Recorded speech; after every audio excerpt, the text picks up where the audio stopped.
کہ ایسے سیاسی معاملات، خاص طور پر بلوچستان اور کراچی کی ٹارگٹ کلنگ، جہاں ان دونوں صوبوں میں اور وفاق میں پاکستان پیپلز پارٹی اور اس کے اتحادیوں کی جو ہے کولیشن ہے، وہاں یہ سیاسی معاملہ بھی حل نہیں کر پائے اور ادھر بھی سپریم کورٹ کو ہی سٹیپ ان کرنا پڑا. اور یہ بات آپ کے ناظرین اچھی طرح جانتے ہیں کہ 4.5 سالوں میں بلوچستان کے جو مسنگ پرسن ہیں ان کو بازیاب کرانے کے لیے حکومت نے کوئی کام نہیں کیا جتنا سپریم کورٹ نے پچھلے 2 ہفتوں میں کیا. ان کو بوٹوں کی آوازیں سنائی دے رہی ہیں، آپ بھی سمجھتے ہیں کہ واقعی حالات اس صرف اور اگر ایسا ہوا تو ان کو سنائی دے رہی ہے جو آج اسٹیبلشمنٹ کو سپورٹ کرنا چاہتے ہیں.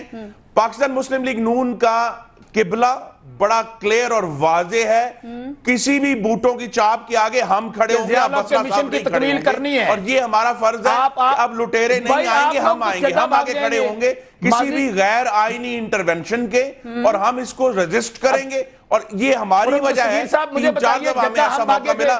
2010 سے یہ معاملہ چل رہا ہے کہ مسلم لیگ نون جو ہے وہ غیر آئینی طریقے سے اس حکومت کو بدل سکتی تھی. ہم نے یہ نہیں کیا اور ابھی بھی ہم یہ نہیں کریں گے. ہم چاہیں گے کہ پاکستان کے عوام اس حکومت کو لے کر آئے تھے اور وہی اس کو بدلیں. ٹھیک، شوکت بسر صاحب آپ نے ان کا جواب سنا، لیکن آپ نے یہ بہت بڑی بات کر دی ہے کہ ہمیں بوٹوں کی آواز آ رہی ہے. ہاں، اس وقت یہ سیاسی مسخرے، سیاسی بونے پاکستان کے نظام کے لیے خطرہ بن چکے ہیں. دیکھیے، جب یہ ہمیں جمہوری طریقے سے نہیں نکال سکے، جب ہمارے خلاف عدم اعتماد نہیں لا سکے، تو پھر عدلیہ کے ذریعے نکلوانے کی سازشیں.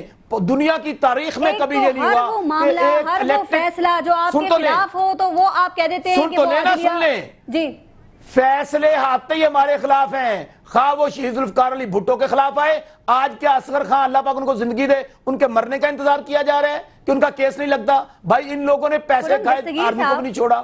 اچھا سن لیں،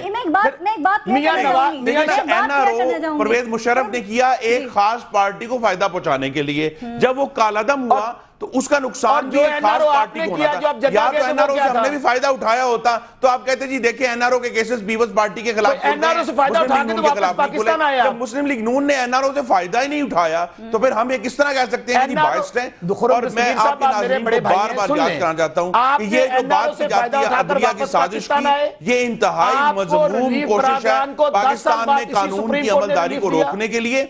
صرف ہوا یہ ہے کہ 64 سال میں پی اینز کے اوپر قانون کا اطلاق ہوا تھا. پہلی دفعہ پی ایم پر بھی ہوا ہے کہ جناب آپ وزیر اعظم ہو یا پی این ہو، آپ کو قانون اور عدلیہ کا حکم ماننا پڑے گا. یہ اس ماننے سے انکاری ہیں. وزیر اعظم آج تک نہیں بتا سکے کہ انہیں عدلیہ کا حکم کیوں نہیں مانا. یہ معاملہ یہی ہے کہ قانون کی عملداری قائم کرنے میں ہم ایک سٹیپ آگے گئے. کل بھی قانون کی عملداری جو ہونے جا رہی ہے انشاءاللہ اور ایک جمہوری عمل ہوگا جس کے نتیجے کو ہم قبول کریں گے. پروگرام کا شوکت بسر صاحب ایک آخری کامنٹ لے لیں، پھر ایک آخری سوال میں نے خرم دستگیر صاحب سے بھی کرنا ہے. جی، اگر آئین کی پاسداری کرنا جرم ہے تو ہم یہ جرم بار بار کہیں گے. اگر ہم سے کوئی آئین توڑوائے گا نہیں توڑیں گے. اگر یوسف رضا گیلانی صاحب لغار بن جاتے تو ان کو فائدہ ہوتا. آج پیٹھ میں چھرا گھوم دیتے تو یہ ان کے ساتھ ہوتے. دیکھیں گزارش یہ ہے کہ آپ خدا ایک منٹ بسر صاحب، اب نیا وزیر اعظم آئے گا، حلف اٹھائے گا، اپنی کابینہ بنائے گا، پھر سپریم کورٹ میں جائے گا، سپریم کورٹ خط لکھنے کا کہے گی، وہ خط نہیں لکھیں گے، سپریم کورٹ پھر انہیں گھر بھیج دے گی. پھر کیا ہوگا؟ پھر نیا وزیر اعظم. سپریم کورٹ کا ہم غیر آئینی حکم نہیں مانیں گے. آئین سپریم ہے، عدالتیں سپریم نہیں ہیں. جب نئی 2013 کے بعد چیف جسٹس افتخار چودھری صاحب نہیں ہوں گے، آج پارے صاحب کے پروگرام میں آن ریکارڈ کہہ رہا ہوں کہ جس طرح رفیق تارڑ صاحب نے بریف کیس نوٹوں کا بھرا لے کر گئے، کوئٹہ ججز خریدے، ان کو انہوں نے بنا دیا صدر پاکستان کا. ریٹائرمنٹ کے بعد دیکھیں میرے بھائی سے گزارش ہے، جو بھی گناہ ہے، کوئی بھی الزامات ہیں، وہ آپ کا داغدار دامن نہیں دھو سکتے. میں پھر دہراتا ہوں کہ جو اصل الزام ہے وہ یہ ہے کہ 920 این آر او کے فیصلے کے بارے میں آپ نے عمل نہیں کیا. جو بجلی کا شارٹ فال ہے وہ ڈبل ہو گیا ہے، مہنگائی ڈبل ہو گئی ہے، پاکستان کے قرضے ڈبل ہو گئے ہیں اور پاکستان کی معیشت روز بروز ڈوب رہی ہے. اس کا جواب دیا آپ نے وزیر اعظم کے تحت اس ملک کی حکومت چلانی ہے یا آپ نے ایک الزام فیکٹری لگانی ہے مسلم لیگ نون کے خلاف؟ وزیر اعظم کا کام ہے لیڈ کرنا، پاکستان کو لیڈ کرنا. وہ کیا لیڈ کرنے کی بجائے الزامات لگائیں گے؟ میری گزارش ہے ایسے شخص کو لے کر آئیں جو پاکستان کو آگے لے کر جا سکیں. جی خرم دستگیر صاحب ایک آخری بات، لیکن میاں نواز شریف تو پاکستان کو آگے لے جانے کے لیے عدالت نہیں آئین سپریم ہے، یہ بسرا صاحب کہہ رہے ہیں. جی میں بالکل بسرا صاحب سے ایبسولوٹلی ایگری کرتا ہوں کہ ملک میں آئین ہی سپریم ہے اور اسی آئین کی پاسداری میں یہ لکھا ہے کہ عدلیہ کے احکامات کو ماننا ہے. جہاں غلط قانون بنا ہے اس کو درست کرنا ہے، یہ آئین کی پاسداری ہے کہ ملک میں آج یوسف رضا گیلانی وزیر اعظم نہیں ہے کیونکہ انہوں نے عدلیہ کے حکم ماننے سے انکار کیا ہے، اور جہاں تک آئین کی پاسداری ہے میری ان سے گزارش ہے کہ یہ اب اس پر کام کریں۔ آئین کی پاسداری صرف الفاظ پڑھنے سے نہیں ہونی، پاکستان کے عوام کی فلاح، ان کی تکلیفیں بہتر انتظام جدید کرنے سے ابھی تک جو بد انتظامی، نااہلی اور کرپشن میں نظر آئی۔ شوکت محمود بسا صاحب اور ہمیں پی ایم ایل این سے جوائن کیا تھا خرم دستگیر صاحب نے۔ اب کل اس بات کا فیصلہ ہو جائے گا کہ پاکستان کا نیا وزیر اعظم کون ہوگا، لیکن دعا یہی ہے کہ جو بھی وزیر اعظم بنے کوشش یہی ہونی چاہیے کہ جو مسائل ہیں جن کا ابھی پروگرام میں بھی ذکر کر رہے تھے بسرا صاحب اور خرم دستگیر صاحب، وہ ان سے پاکستان کو نکالنے کی کوشش کرے۔ اجازت دیجیے، اپنا بہت خیال رکھیے گا، منڈے کو آپ سے پھر ملاقات ہوگی 30 منٹ میں۔ اللہ نگہبان۔